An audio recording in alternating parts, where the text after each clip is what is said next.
د افغانستان راتلونکي لوبې کله او له چا سره دي؟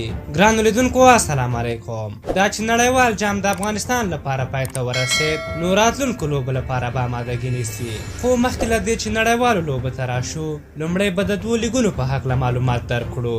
د روانې سوي کال په اګست میاشت کې به شپږیزه ترسره شي او په اکتوبر میاشت کې به په شارجه کې افغانستان پریمیر لیګ ترسره شي. ترڅنګ یې تر دې دمه په نړیوال کرکټ کې د افغانستان دوه سیریز اعلان شوي چې لومړی سیریز په بنگلاديش کې له زیمبابوې او بنگلاديش سره درې اړخیزه سیریز دی چې د سپټمبر په 14مه نیټه به پیل شي. دا لوبې شل ورځې دي. افغانستان به لومړی دوه لوبې له زیمبابوې او بیا به دوه لوبې له بنگلاديش سره کوي او له هغه وروسته به فاینل ترسره کیږي.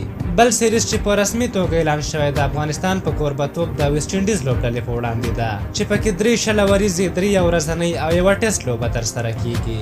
دغه لوبې به د روانې سوي کال د نومبر په 5مه نیټه پیل شي. خو په دغه لوبو کې به د افغانستان لوبډل مشران څوک وي؟ د ټیسټ لوبو کپتاني له رحمت شاه زرمتي سره ده، یعنی د ویسټ انډیز په وړاندې په ټیسټ لوبه کې به رحمت شاه زرمتي کپتان وي. د یو ورځنیو لوبو د کپتان ګلبدین نایب په اړه نن د کرکټ بورډ رئیس عزیز الله فضلي وویل چې راتلونکي یوه هفته کې به د ګلبدین نایب د کپتانېدو په اړه پریکړه وشي چې کپتان پاتې کیږي او که نه. خو ګلبدین وار له مخه ویلي دي چې که کرکټ بورډ وغواړي دی حاضر دی چې کپتاني پرېږدي. دا په داسې حال کې ده چې نن د کرکټ بورډ د دریو کارمندانو دندې ځنډول شوي دي چې پکې د کرکټ بورډ اجرایي رئیس اسدالله خان، پخوانی چیف سلیکټر دولت احمدزی او د لوبډلې مدیر دنده ځنډول شوې ده او د دوی په اړه به څېړنې روانې وي. تاسو د افغانستان د راتلونکو لوبو په هکله څه نظر لرئ؟ د افغانستان د یو ورځنیو لوبو کپتان باید څوک شي؟ خپل نظرونه مو راته په کومنټ کې ولیکئ. که زموږ دغه ویډیو مو خوښه شوې وي ضروري لایک کړئ. تر بلې ویډیو مو پالئ او بخښونکي خدای سپارم. د الله په امان.